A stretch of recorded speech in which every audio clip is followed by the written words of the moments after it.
And if you can give Azalea the first living legend points, we will send you this. That easy as that. And hopefully after we can tweet this and like retweet that we're doing it. What would be incredible is if more content creators got on board and we're willing to put into the project. Yeah, we're going to do it. We're doing it. We're starting. Imagine if the bounty. We're going to tag people on Twitter when we share the podcast tomorrow. We'll tag people. This right here should 100% be. Well, so how many weeks of RTN are left? Just next week, right? That's only what I'm going to say, Dane. Saturday. Cut this part out. We'll put this at the beginning. You know how you put the little clip at the beginning? Yeah. This is like not us on the podcast. This is backroom stuff we're talking right now.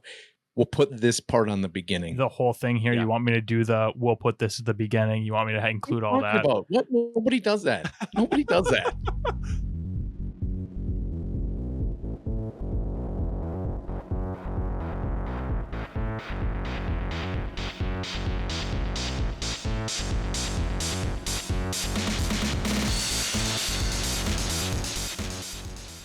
Everybody's heard the big news. Rated R movies coming to Disney Plus. That and RTN results next. An Outcast Haven podcast. Yeah, there was a little bit of an Instagram war between Reynolds and Hugh Jackman about Wolverine and Deadpool coming to Disney Plus. So lots of good swearing coming on Disney. Gotta love it. Yeah, I always think those guys are funny because I love that they have they'll have the war on social media, but they're clearly like best buds, best friends. Yeah. They're like good. Gotta I love their. What was it? They had they were like doing commercials back and forth for a while about the companies that they own, like digging at each other. Oh yeah, stuff. There's YouTube. There's like you can Shinjin and like Mint Mobile. Yeah, is a beautiful thing. Yeah. So we're gonna start with the good old discussion on draft format in RTNs. Sorry, I didn't update the numbers quick. I'm just gonna update the number. This can all stay in. That's fine. I just need to. Our subs have actually gone up, so I gotta update that shit. You can keep talking. Yeah. So anyway, before I was so rudely interrupted to get our sub numbers correct. I wasn't expecting. No, so this is funny. So since he did this, I'm just gonna bring this up because we're just gonna rag on Dane a little bit more. Mm-hmm. I had to edit out in our gameplay video. I believe 3 times Dane going, "Are you recording? Are you recording?" Yes, Dane. I'm fucking recording. You don't have to ask me if I'm recording. So I have to edit out you asking, are we recording? At the beginning. And then I'm going through into the next game. I'm like, did he just literally ask that? He did ask that again. Now I got to cut that out. I don't like to edit. That's not an editor. It's funny because I just want to make sure before we start. Yes. I mean, worst case scenario, we got to play a game. So it really doesn't matter. Right? So anyway, did you guys like the shirt my son got me? Sorry, because we talked about this on a previous podcast. Yeah, we don't talk about Bruno. He comes home from Target with that for me. I'm like, well, gotta wear that because we talked about that in a previous podcast. So back to RTNs. Unless there's anything else you guys want to talk. Netflix shows Top Gear. Oh, you got Team Lasso. Top Gear, the new Brit one came on Netflix. Loving it. Love the 3 guys that are on there. Great show. Yeah. I recommend taking a peek at that, especially if you like cars. So back to RTN draft formats for the 18th time. We'll get there. It's an interesting battle in an RTN format because it's a very small sample size of the room, and you could get a good pod, a bad pod, a medium pod, and that just could distinguish going into the next round, right? And vice versa. I mean, I ended up 4-2, and I played horribly, in my opinion. But I went 1-2 in my first table, got the bottom table, and 3-0 the bottom table to end up 4-2. So it doesn't feel like a 4-2. It feels more like a 1-5 to me, just because the way the pod system works, your wins can't bring you up to other people. You're stuck on that table as you win. Yeah. So what do we think like Yeah. the minimum, like is three rounds of pods enough then to like determine, or does there need to be more rounds of like more different pods to actually allow people to move up and down more? I think the number is fine. I think the challenge is just the fact that like having I understand, right? Like how important draft is when it comes to this game. It's something that they do at the nationals level. I love that So format. yeah. So like I like that. I think the Mhm. thing that makes me curious, and maybe the reason that this was like something I was curious to your guys' thought on, is it was definitely something that it felt like people were talking about this week, where it was like, I don't like that draft is a format at all in terms of the RTNs. And I get the frustration with that sometimes, where you can have people who don't understand how to draft and just completely crush you in terms of they take weird cards or they don't take the right cards and stuff. Or like it's hard to read signals and stuff. I get that's just part of it, right? I don't have a huge issue with that. Or Robert's think- just saying when he's going fi and then saying when he's going by and when saying he's when he's shifting. swerving. Yeah. Doesn't Yeah. mess with anything. I think that That's illegal in events, but it was fun, so Right, we do yeah. that. At that point, just to be Yeah. clear, at that point we were already at the table that was not going to be there's making. a one. There's a It was one. a Out, one. Yeah, one it was out a of the 8 1-2 of us. table. Yeah. Yep. So one person had a shot at potentially making top cut. Which is, so I don't, that kind of sucks too, is that you can't make it up Yeah. there. So once you It's do tough. bad on your first pod, you're just, if you're a 1 and 2, let's say, Mhm. a 1 and 2 has a chance to make it, but if you get the wrong pod or just get down one pod too low and then 3-0, essentially you might still miss the cut. Yeah, depending on the size because of the way event the and stuff, pods yeah. work. And I understand the answer to that is get good and win, but I'm just saying you can make mistakes in CC and still battle back. I feel like easy to can pod, and maybe I'm wrong on that. I just, that's just the way I feel. You just have your sample size for your first 3 games is these 8 people out of 32. So 25% of the field is your sample size to try to make it.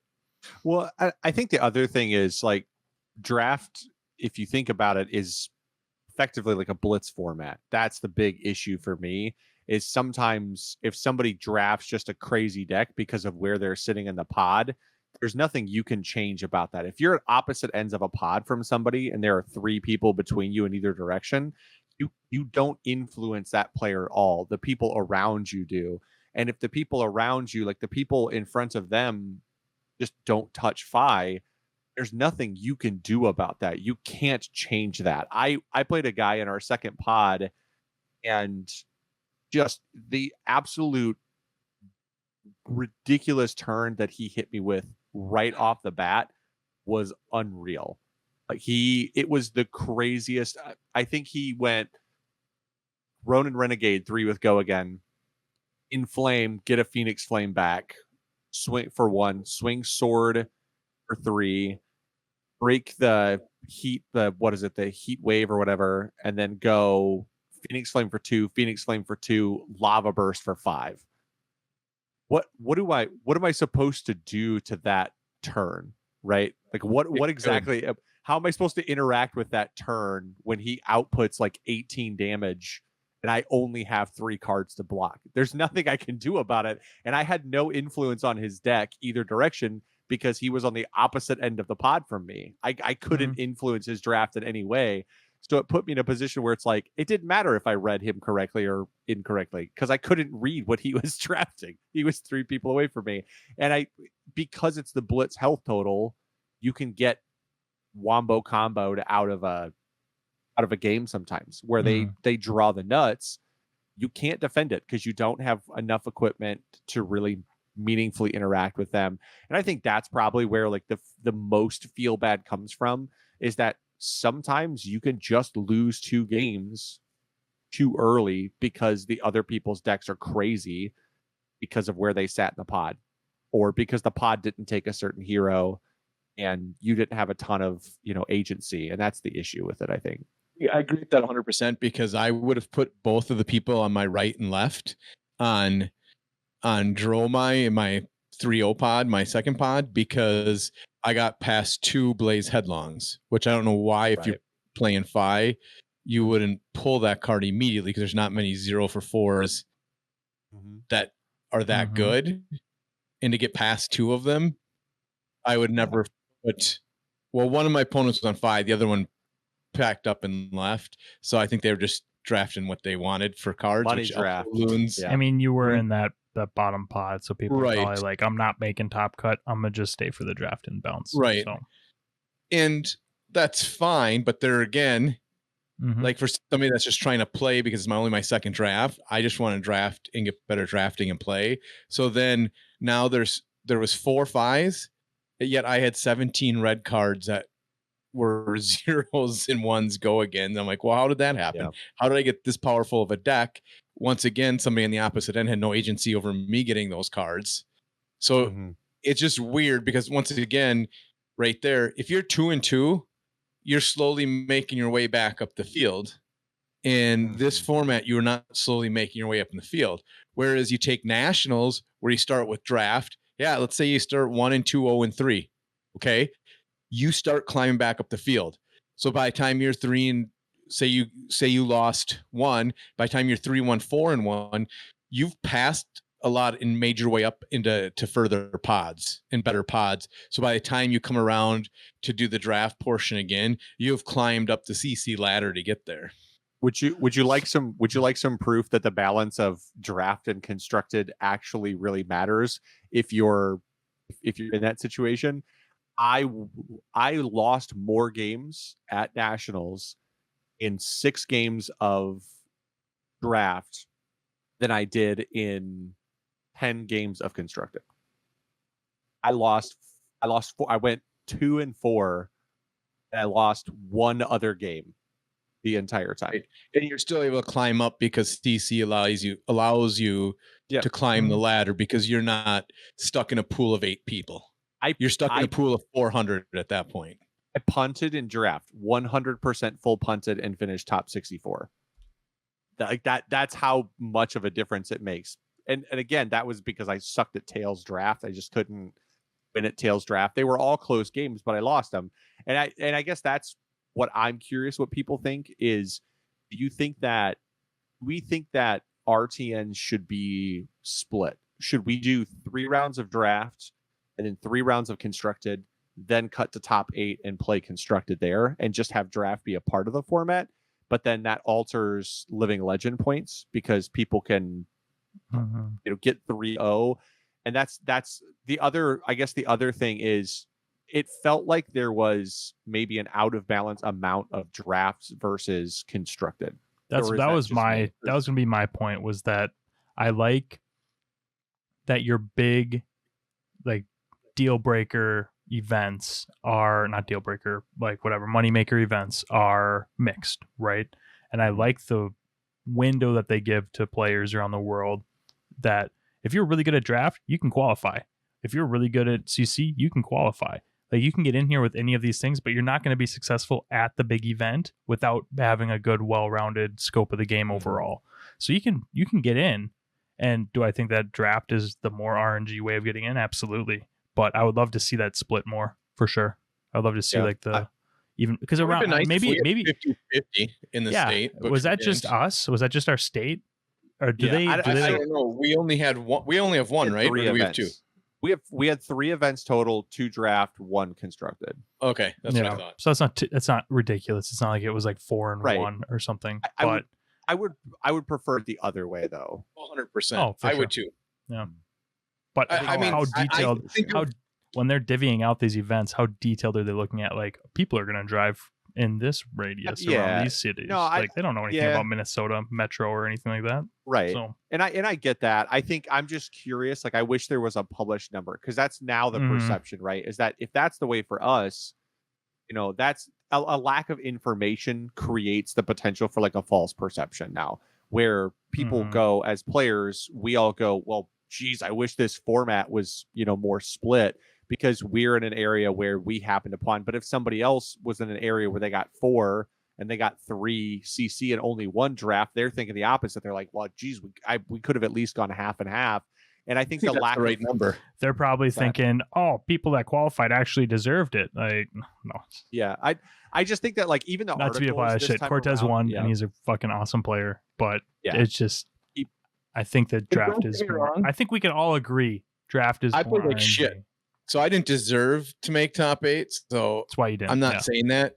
I just saying I would have rather been playing CC. I like yeah, for draft sure. on Armory nights where it's fun, open cards, that sort of thing. But for RTNs, one, it's hard to practice draft unless you want to spend money. And so I just think it's a waste. And I also think it's a very wasteful format. Like out of all those cards that were open at the draft, there was tons in the garbage.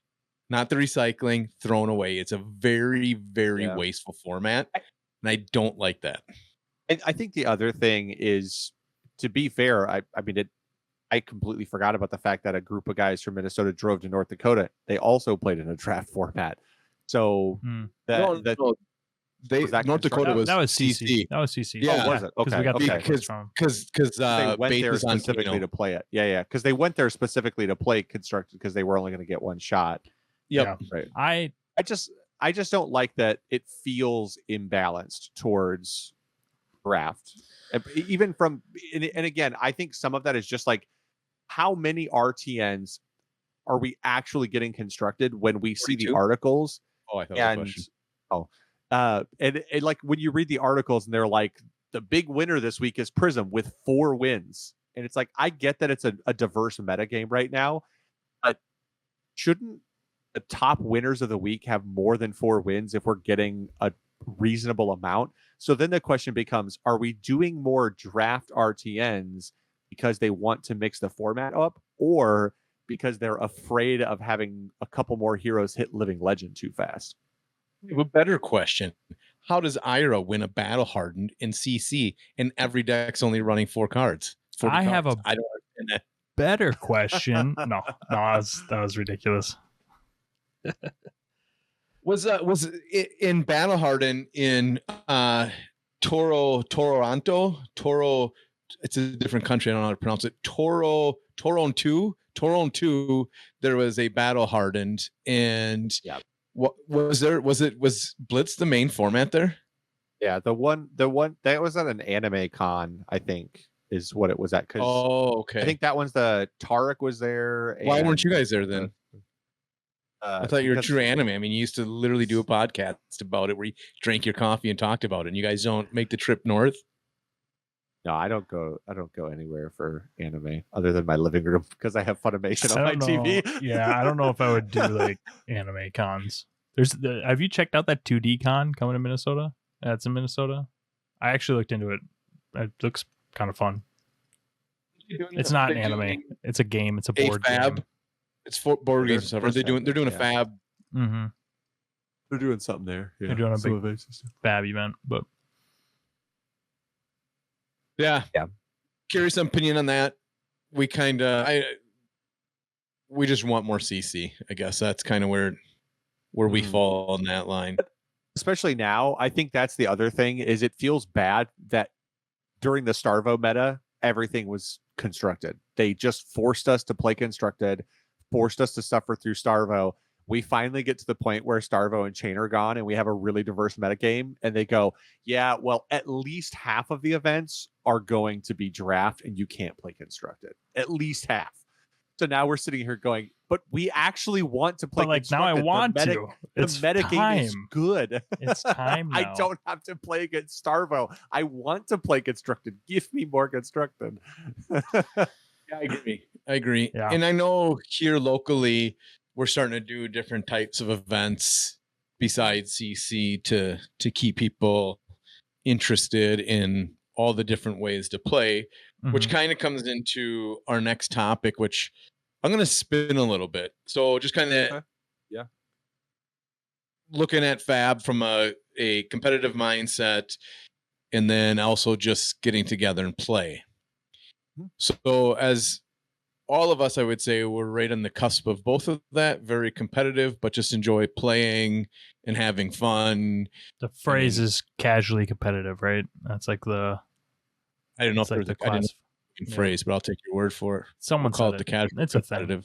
thing. Yeah. So I fall into both because I do like to win, but on the other side, like I said last week, I enjoy playing different decks every week at my armory. That's one of my enjoyments about this game, is having 9 different decks.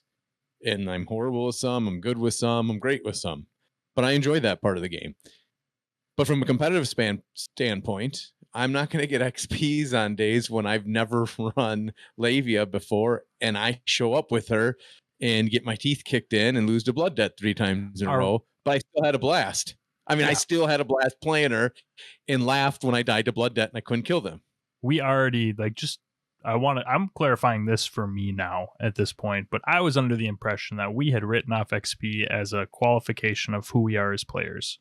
I don't judge anyone on their XP at this point, right? But I'm saying if you want to qualify for nationals, as a competitive standpoint, I'm saying as us as competitive players, we don't care what our personal XP is, but if we want to go to nationals, we have one CC event to qualify. Blake's not even going to be there.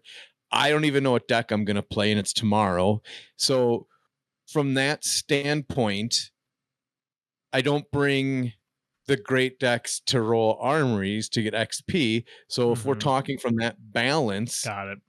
It's tough for me as a player. Like, yeah, I wouldn't mind going and playing nationals again, but is it worth me driving 45 minutes 5 days a week for the next month?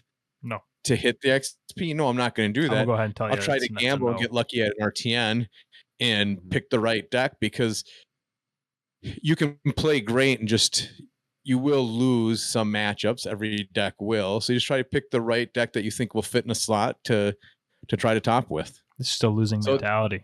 It's a losing mentality. I'm going to lose games. It's just going to happen. It's like, no, you're going to win every fucking game, Jason. Go get them. I would never think that. Go get them, Tiger. And that's because your lack of confidence. And that's an issue. I'm just gonna concede game 1 right off the bat. Start 0-1 because I do best when I lose the first game. Just got a submarine. You submarine and then you work your way back up, because your next 2 matches are easier, right? Next thing you know, 2-1, and now you're in the right mindset. You're warmed up. It's like an athlete, you got your reps in. Now you're ready to go and make it 5-1 and hit the top. I mean, it's great. It's a great way to live. Maybe what you need to do is play a practice game and throw a practice game beforehand, so your mind is like, man, I'm suck. This is an 0-1. Here we go. Yep. Time to submarine my way to the top, and then you just submarine my way to the top. Then actual round 1, you win, and you're just, next thing you know, you're like, wait, I'm 2-0. That was a practice game. I tricked myself. I'm a genius. And then the 2-0 game, I'm like, I'm so much better than you. I'm 2-0, even though they're 2-0 as well. But I'm like, I'm a better 2-0, and then you punt it and lose the next 2. Because one. The 2-0 game, you're too cocky. The 2-1 game, you're like, God damn it, I was right there. Why did I think that? You're thinking about the last game. Now you're 2-2. And then you win the next game because you're like, this doesn't fucking matter. I'm 2-2. I'm out anyway. And then you win your next game to go 4-2. You're like, I got a chance. 9th. Fuck me again. And that is fab in a nutshell competitively. Am I right? Jason and I have gotten really good at holding down that 9 and 10 slot. I think in the last PQ season, I took a 9 and a 10, and the one before that, Jason took 2 9s. Back to back 9s. Yeah, I went back to back. I went top 8, 9, 9, top 8. Yeah. Yep. We had ourselves quite a roll there, where we were on the cusp of greatness so many times. And I'm telling you right now, the path to top 8 is lose 1, win 5, go 4-0, drop your last 2, or you can go 2, you win 2, lose 2, win 2, and get 9th. That's your options right there. That's kind of how it works from what I've seen. I think the biggest thing, right, is that this right here, like this interaction, is a prime example of how like we approach Abin, is exactly what we're talking about. I find some humor in the fact that between the two of us, we had such great success finding the cusp of the top 8 and like not getting in so many times, because it's so my favorite show ever is Psych, and there's this hilarious thing where there's an episode where they're making fun of a guy for having a 9th place trophy. They're like, who has the 9th place trophy? And Gus, his argument is, he's like, 9th place is a hard place to get. Somebody wins, 3 or 4 guys in front of you, they get hot all of a sudden. Another guy just gets hot at the end, and then boom, you finish in 9th place. It happens, man. And I was like, yeah, no, I get that. Like sometimes you feel like you're going along, and then you're like, I'm 4-2. I had good wins. I think I'm okay. Mm-hmm. And then somehow Jem just goes, no. You did good, but just barely not good enough. You were just your 2 losses were just worse enough than 8th place to make you feel bad about your day. But I'm not going to feel bad about. I'm fine with what happened. I'm happy to hang out and play games, and then let's go out. I'll go out to dinner afterwards. You know, if you want to go ahead and send me and Blake 9th grade or 9th place trophies, we'll put addresses in the comments below. We prefer them to be very big and special if you're going to send us our 9th place trophies. So just throw that out there to the community. Mm-hmm. Yeah, I don't compete for trophies anymore because, in the words of Dimitri Martin, I used to play sports, but then I realized you could buy trophies. And now I'm good at everything. Dimitri Martin is amazing. We should not go down that. That's so funny. So, did you guys have stuff recently pop up on your Facebook feed about like young him? I like literally just today I went down a rabbit hole of Dimitri Martin. So I was just curious. That's a huge coincidence. Yeah. No, I just love Dimitri Martin. Every time I hear the word trophy, that's who I think of. But it's funny because the reason that this topic, I threw it on there was I thought it was really cool to see. I think all of us have a lot of respect for Tyler Horspool as a player. We think very highly of him. Very skilled player. I think in the game, in Flesh and Blood, like a lot of people respect him as a top tier competitor. I appreciated that he tweeted like last weekend, maybe, that he went 0-2 drop going to the beach. And I think and I appreciate that mindset of just going, you know what? Sometimes it doesn't go your way. You just move on with life. And since we're already, I was just saying, I think people sometimes spiral too much in terms of they get in a rut and they can't figure out like, why am I losing? Why am I not? It's like, it's because you care so much about winning. And now you're in a negative headspace. You're playing every game, trying so desperately to win. You're overthinking decisions that should come naturally because you're not enjoying the game anymore. Why did anybody start playing card games? For fun. Money. It's something you enjoyed. And money. All I ever cared about is money and fame. That's why I play TCGs from the very beginning. Dude, I just wanted to get bitches.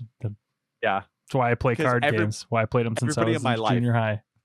I tell people all the time, they're like, what do you do for fun? I'm like, I'm a mildly successful card game player in a game called Flesh and Blood. Also have a podcast that has less than 2,000 subscribers. So I'm kind of a big deal. And they're like, what's a TCG? What's a podcast? And what's a podcast? No.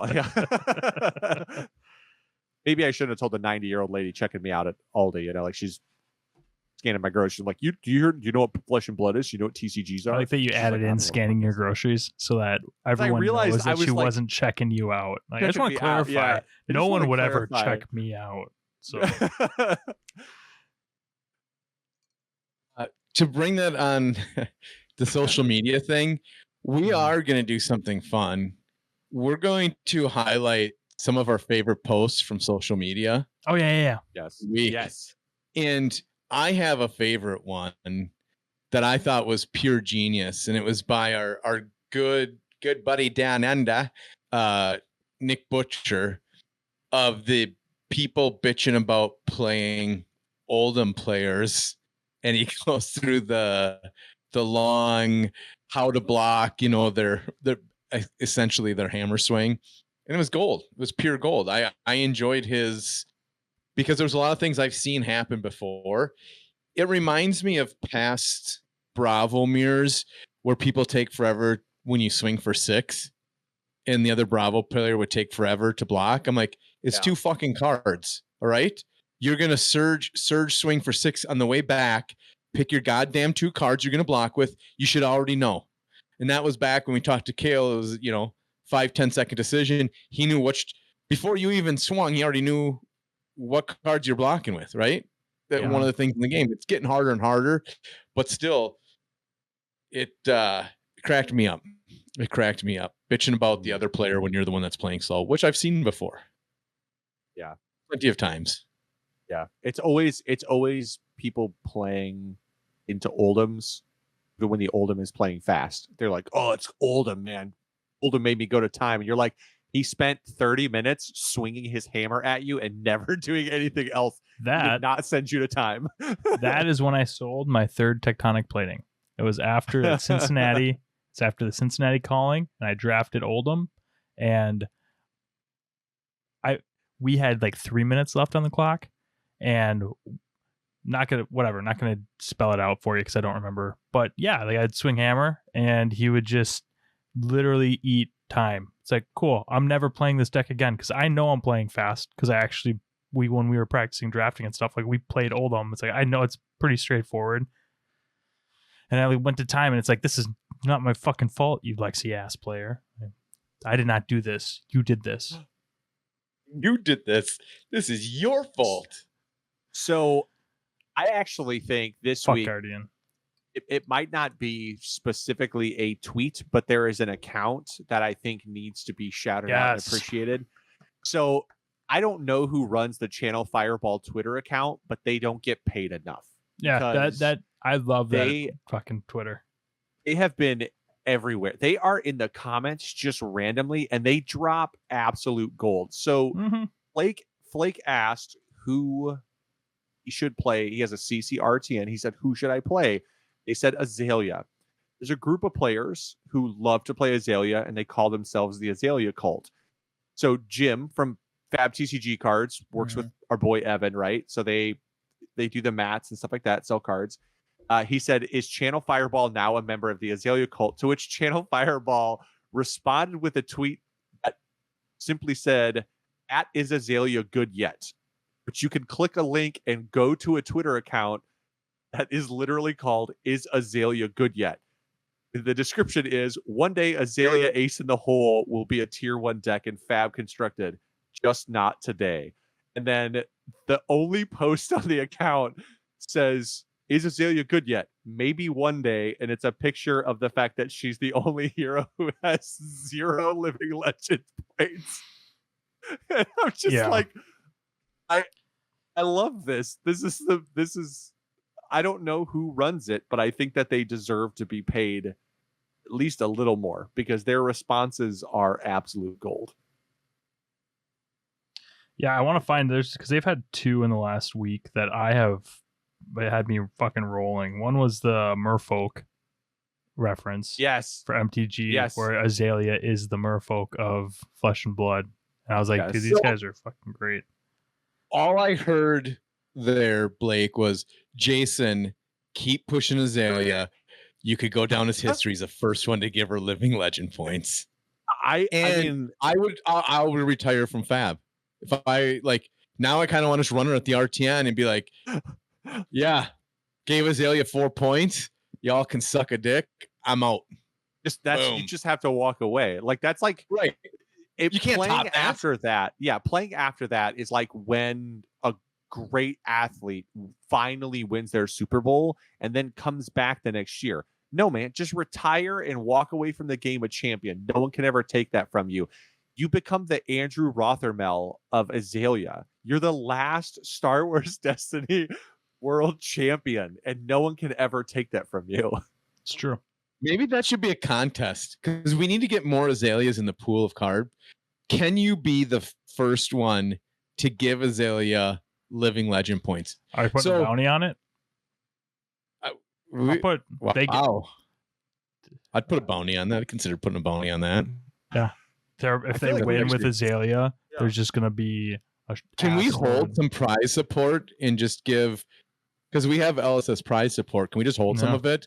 And so what do we got? We've got the Cold Foil Icelander and Matt. We've got Heralds of Erudition still. We've got. So what do we have? I haven't done my Twitter giveaway yet. We could just do that. We have it. All right. Here's what we're doing. We're just doing it right now off the cusp.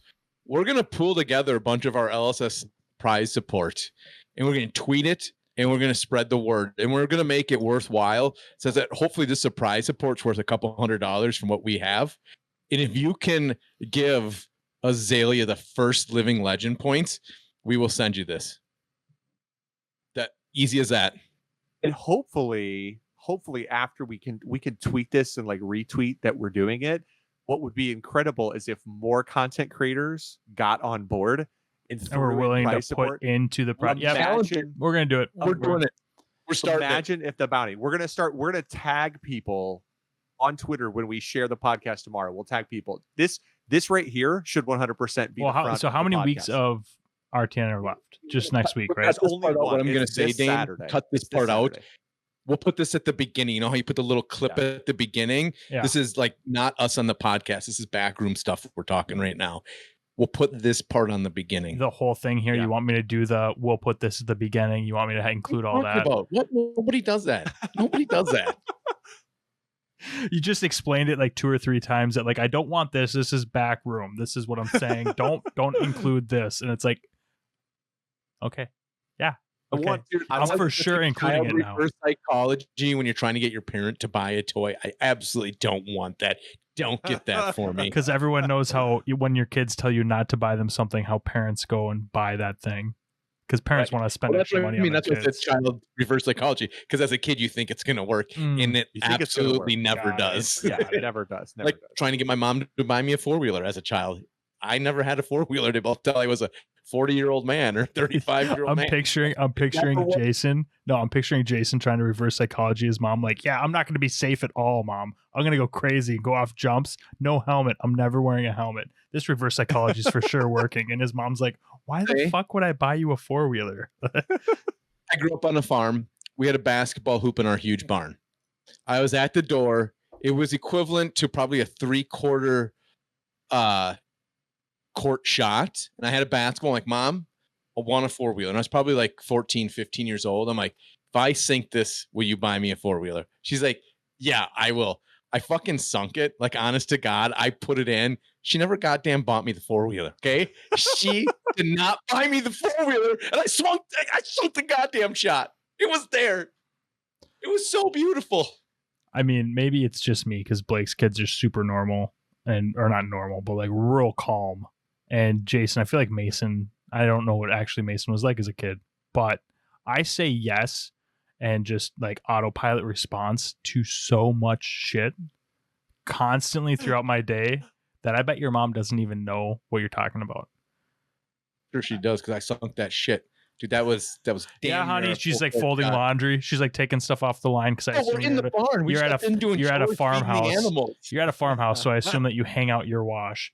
And she's taking it down like, yeah, sure, whatever you say, sweetie. Like in the late 80s, early 90s, yes, you did hang out your laundry on during the summertime. Or she's milking the goats or whatever she's doing. We did not milk any. Actually, we did have goat milk, and I have accidentally had goat milk many times in my life. So yes, because for a lot of the other baby animals, you'd use the goat milk. That is completely normal. Did you know that you could milk anything with nipples? You can milk anything with nipples. Could you milk me, Greg? Jesus Christ. God. We're off the rails tonight. Yeah, that's okay. Good. Bounty is happening. Yep. We're going to put the challenge out. It's happening. We're going to tweet it. We need to tag a bunch of other content creators. Yep. I say you start it, Dane, because you got a bunch of the shit there. Just start taking a picture of stuff. Mm-hmm. I'll even throw in cards that I've laying around. I mean, we got to make this good. I'll do the Twitter giveaway this week. And I'm just going to say that if someone this week gives Azalea Living Legend, well, I guess it's going to be too late because it's going to be Friday and it ends. We're going to tweet this. We're just going to start it, and whoever gets it, gets it. It could take 2 years for her to get it. It doesn't have to be this RTN season. Right. If somebody happens upon it on Saturday, it happens probably too fast because then the prize pool won't build quick enough. You need to wait a little bit, honestly. Like, all right, cool. The smart person will wait a little bit. You know, they'll let it ride. To try to steal it from them. Like, I might just play Azalea. I'll probably lose a lot, but or you could win. So there's a chance for greatness. I was thinking the only thing you can do after you give Azalea her first LL is like just to run like Valda and CC or Kasai or Ira, just like You just try to give a young hero some living legend CC points. You roll up with Chain with Seeds of Agony because it's unbanned, and you try to play Chain and Constructed. I wonder what you could. Well, Chain. So only adult Chain. So you could play young Chain with Seeds in CC. I believe you can. I'm pretty sure that only adult Chain is banned. I'm gonna put this out there too. If you hear inklings of like everyone that you know that are like good players in your area that are going to be doing this in order to just like pool together and like get the living legend, because like I think if we got 8 people in Minnesota to say I'm playing Azalea that are like all solid players, there's actually a really good shot that they do this. If you want to reach out to me and let me know that they're doing that, and you will build a counter Azalea deck and you stop them, I will give you an additional like that's unrelated. But we're gonna stop that right now from that collusion. If you want to reach out, just like, you don't have to tell your friends, just be like, yeah, I'm gonna do this. Dane's gonna hook me up with $50 worth of cold foils or whatever the fuck. I don't know.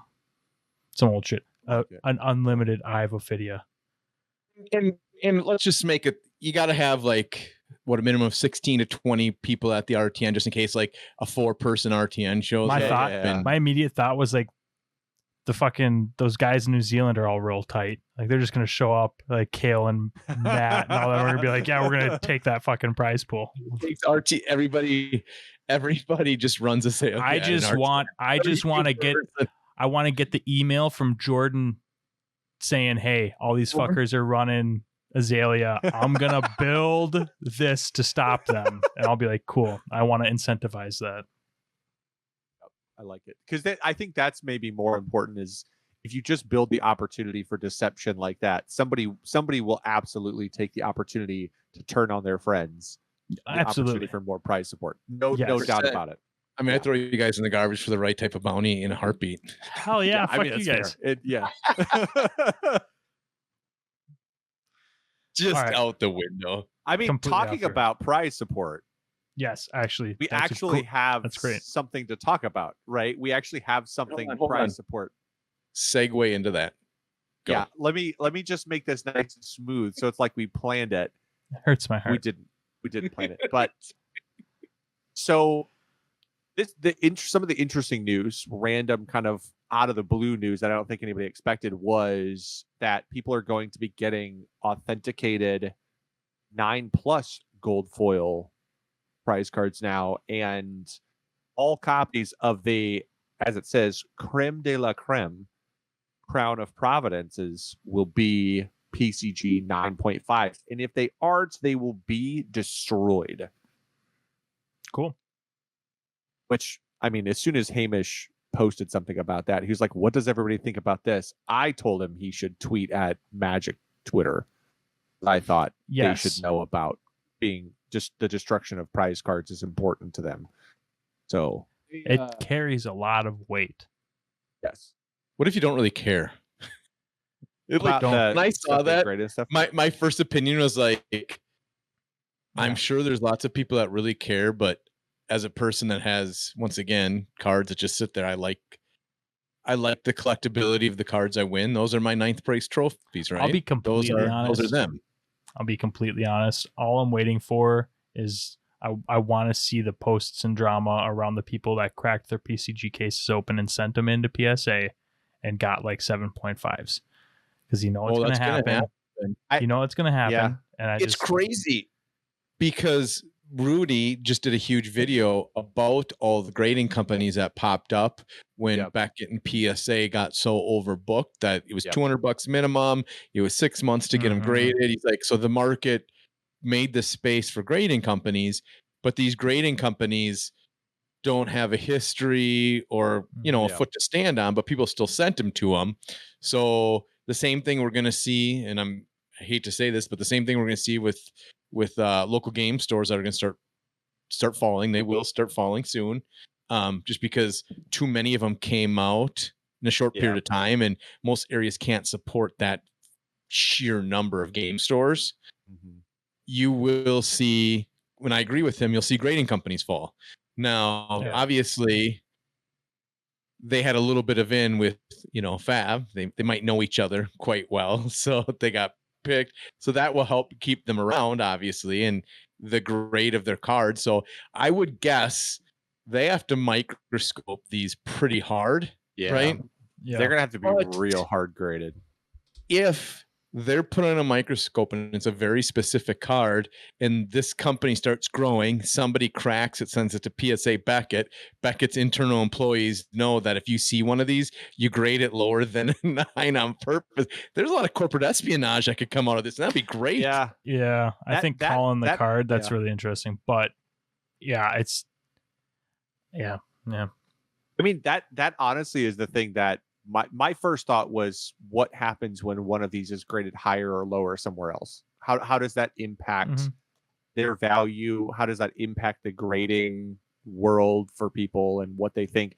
And to Jason's point, 100%, they're specifically saying these cards are going to be 9+s. So if you're PSA or Beckett and you know that this card comes from this game, this thing, and it has to be graded 9+ to get given to a winner. Super easy way to. The thing is, though, is like you're also going to be putting your own grading reputation at risk if you do that deliberately. Because if someone then sends it for regrading, I'm sure you could argue a 9 over 9.5. Yeah. You see it happen between them versus 9 versus 9.5. You already see it when they get a 9, they recrack it, send it to another company, and get a 9.5. It happens already now. You can get your card regraded at the same company. Like that's all. I mean, I get all of that, but here's the real question: what if you send it to PSA and you get a better grade? What if instead of a 9, I would shit my pants if that ever happened. I don't know that. Do you? Because I feel like there would need to be some sort of policy in place that, because that makes if PSA does that, that makes PSA look bad. That only makes them look bad. Right, but here's the thing. This is what makes it interesting. Is the only cards, because what's interesting about this whole thing, and it's not really that interesting to us because we don't care. I'm just curious about. I love that we don't care about this at all. We're just talking about the drama. We're just talking about the potential drama of it, like, because that's what we find interesting about it. Because I don't find grading interesting at all. Like when people pull graded slabs out of their deck box, I'm just like, bro. I will say really? That I think the PCG aesthetic. I think Matt Rogers fucking crushed it with like the design of the slab and the card on top, like and like the little dial up, but like all of that. It's so crisp and clean. If I were to get something graded, I would want that just for the look. Because I don't give a shit about the reputation. How much is it to get a card graded? It was like $15 I don't know. It's like $50. You could actually just grab a random box and grab the most random common card and send to them and get graded, and so you can get the best grade on like a common. Like, yeah, I've got a Rise from the Ashes. I did almost. I didn't find out until we were in Vegas that they were grading at Vegas, but I would totally get the Katsu that they sent us, or the Katsu that they sent us. The Katsu they sent me, I think they sent you a Dorinthia and a Kano. Jason has Kano. Yeah, like I would totally get that graded because I'm never going to play it. It just sits on my shelf anyways, so that'd be kind of cool. But I just think that looks really good.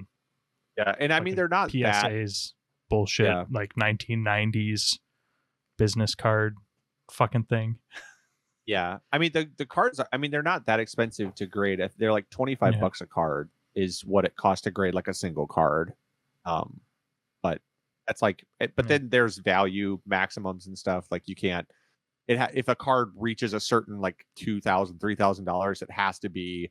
It's a different price range because they have to do different specs on it and consider the value and how it alters the market and all those kind of things a lot of times. So I am actually curious, and I'm sure there's videos out there. Has anybody done like a video of like, here is a card being graded and going through it step by step? Yeah, Matt literally did for what they do. Yep. I don't know about other companies, but yeah. Well, it's interesting because every company has different standards or practices. There's even one company that does. Who was it? There's a celebrity who is part of a company that uses digital. It's like a digital grading. Cassius Marsh? No, not. There's like a Cassius Marsh. He used to play football for the Bears. He's the dude who did like the spin kick and like it like gave the sideline a stare and they gave him a penalty. He plays Magic. He plays Magic. He does like a lot of like the Commander shows and stuff. Owns a game shop. Yep. He owns Cash Money Cards or something like that. Yeah. Yeah. It's kind of anyways. Yeah, I'm not. It's not something I'm super interested or worried about. I just think the potential for like, to Jason's point, like some corporate espionage where they're like, yeah, don't give them a better grade. Like I'm actually, it would be hilarious to be if that comes to be a thing where they're like, they're fighting behind the scenes. Like, yeah, you screwed my company, man. You know better than that. The only reason I don't think it's like an espionage thing, but the only reason I think that like they wouldn't crack it and get a better grade somewhere else is like that's only bad business, right? Like I guess at that point you're being honest. You can like tweet and be like, hey, we wanted to be honest, like this was better than what they graded it at. But I feel like it doesn't. It just gives a competitor a ton of clout that like they're like a really, really stringent. Also, I will be totally honest, and this is, I know I just talked up like PCG, but I also don't understand people that like do like the human grade. It's like just use there's gotta be a camera. We have the technology. There is like, I know there's like a machine that does it. Like, how is that not just like what is required now to grade? Golden standard. You know, it's like that would be like, yeah, but I mean, Robert's still using a typewriter because some people still use typewriters in the business world. It's like, no one does. They invented computers. Everyone has computers now. It's like, why is that not what's happening? Right? Am I crazy? Am I crazy here? Like there's a machine that grades to like a set standard that's programmed into it. Oh, here's the company. It's called Automated Grading System, believe it or not. But they literally run it. They have a machine that they run it through that just analyzes the card. How is that not just what better robo grading? Because I mean, people don't trust robots. Because I want the bias. I want my card to be not accurately graded. I don't understand. PCG site. So I just went to PCG site. I was going to actually send in a cheap card to have graded for $15, and I can't even it keeps giving me an error to create an account. So, fix your fucking thing. I can't even log in to try. You're also using like the fucking Airlink or whatever it is, the Astrolink bullshit Elon Musk has, right? Is that set up yet? Or are you still Skynet? Starlink? Yeah. Starlink. No. I'm still on my normal internet. I have it up. I have 2 internets right now. Okay, kind of a big deal. I've got 4 interwebs, so it's pretty big deal. I refuse to refer to Elon Musk's internet as anything other than Skynet, just because I think it's funny. That's fair. Because he seems like the kind of guy who would like potentially use his internet to take over the world with Elon Musk's dad. That dude's a pile of shit, huh? How about that? You guys see? What happened? No, don't. We're not. That's a spiral. You guys can Google it separately. Yeah, I'll have to do that. All right. Well, I mean, that was basically it. Oh, I am going to do my Twitter giveaway still separate. Like, Dane's going to do his. Yeah. So this week, Blake, you've got your announcement though. Let's start with that. Yes, I have all of the names I've put in. I think there were 48 is what I ended up with, that people that retweeted and followed all the rules. So we're gonna give it a spin. We're gonna see what happens because they're all on here. Some of them, I just put the name, which I thought was actually great because some people use their actual name on Twitter and then other people use random names like. Yeah, Sold Out Live. You use their Pfizer account name. Spiff. Yeah. I was their account name. So that's what you're going to get announced as if you win. I'm going to tweet it tomorrow to.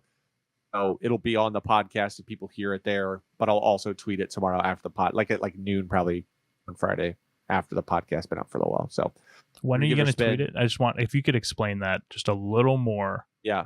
Of when exactly you're going to tweet it out. See what. Oh my God. It was right on the edge. I should take a picture. It got to the point where I thought it was going to be a respin because it was like stuck. I'm painting a picture. Tension. You painted a picture for tension. us. I'm trying to build the tension. You're supposed to do that when you do giveaways. You'd like it. No. Jesus Christ. I hate you right now. So what's even happening? Kyle Jones is the winner. Oh, Kyle dude, Jones. nice. Yeah, So, the TCG yeah, guys. TCG guys. Congrats, so Kyle. I'll tweet that out tomorrow. But then we'll get you your cards and That's a your good address person to and get it over there stuff. too. He's like the manager. He's like the It's like the yeah. I was guy running the show. I don't know. yeah. All right. Well, congrats, Kyle. I will be doing that this week. So tomorrow I'll be putting out a tweet very similar. I'll be honest, it's probably just gonna be the same rules, and you just go for that. And yeah, that's gonna be it. Do we have anything else, or can I close this bitch out? I think we're good to go. Jason, final thoughts? I got nothing. All right. Everybody, be sure to like and subscribe. We are growing our subscribers. And once we hit 1,600, we're going to be giving away another playset every 100 up to 2,000, at which point Blake and I get tattoos. And I'm just going to get a new tattoo anyways before then probably. But it would be great to have an excuse to get another one. We are at 1,562 last I checked. That's gone up a lot in just the last week. So appreciate all of you guys showing your support that way. We don't ask for any money or anything like that. We just like to know that you guys appreciate listening to us. So We should. Yeah. Just kidding. Nah, we won't. But we also just put up a gameplay of me playing Prism into Jason's Draw My Little Battle of the Illusionists. So be sure to check that out. And that's basically all I got for callouts.